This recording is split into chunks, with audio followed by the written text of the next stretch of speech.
We're making juicy diced chicken marinated in Greek yogurt, lemon, garlic, and oregano, and I'll show you why pan-searing it gives you the best color and flavor. Hello, my name is Nicole Bonilla, and if you love healthier recipes to our favorite foods, then you are in the right place. Now you're welcome to jot down these ingredients as we go along, or you can click on the link that's in the video description below, and that will take you to the full recipe with all the details, including nutrition facts, ingredients and substitutions, and frequently asked questions. Now the key to having really juicy chicken is letting it sit in the marinade, and you'll want it to marinate for ideally at least 2 hours, or you could do it all day, but no longer than 24 hours. So I find it works best to just do this prep in the morning and then it's ready to go in the evening. Now you can make this exact recipe using chicken thighs, but I'm going to show you how to do it with chicken breasts because they're a leaner option, and this makes them super juicy.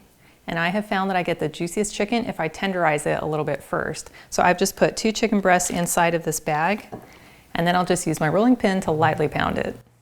Now I'm not trying to obliterate it, I'm just focusing on the thicker part of the chicken and kind of evening it out.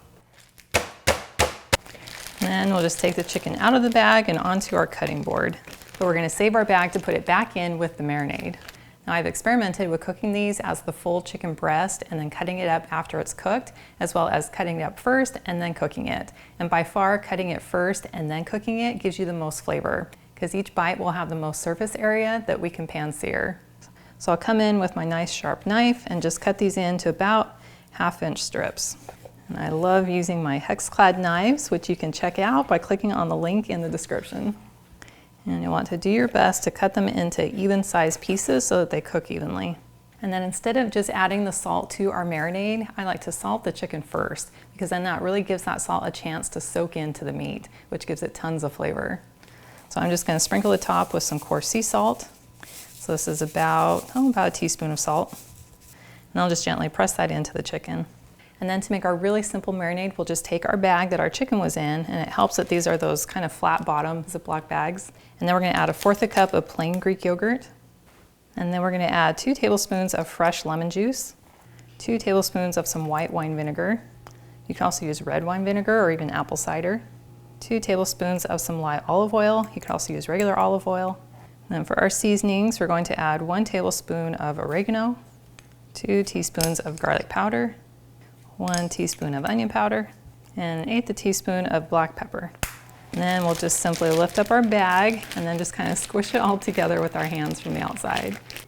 And then we just add in all of our chopped chicken, seal our bag, and then just kind of squish it all around so all that meat gets coated in the marinade.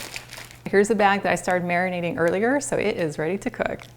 Now we want to dab off the extra marinade before we cook the chicken, because we want it to start browning as soon as it hits the hot pan. We want it to brown and not steam from the extra moisture. So I'm just going to spread it out on these paper towels and dab off some of the extra moisture. Now it is ready to go into a hot pan. I love using my hex-clad pan because it gives me the best of non-stick, stainless steel, and cast iron. So I brought it just over medium heat, and then I'm pouring in about 2 tablespoons of some light olive oil. Now that the oil is nice and glossy, we can start adding in our chicken. And that instant sizzle is exactly what we're going for. And then we'll just spread these out in our pan, as we want to get as much surface area as we can on the chicken. And then we'll let these cook for about 1 minute or 2 until we start to get some color on the bottom. All right, we're starting to get some nice color underneath, so we can start flipping these over. Now these aren't going to take very long to cook through on the second side, maybe only about 2 minutes. So just keep an eye on them and take them out as soon as they're starting to get a little bit of color on the bottom.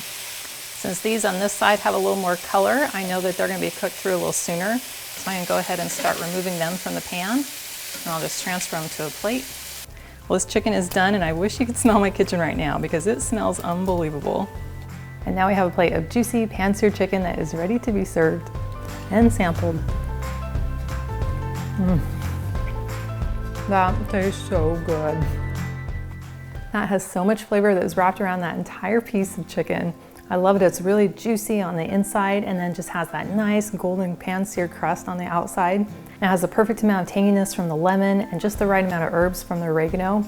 And it's not dry or overcooked because we used high heat, and then we cooked it just long enough to get some color on the outside and then to barely cook through on the inside. If you could use more healthy inspiration on a regular basis, I invite you to join my email list.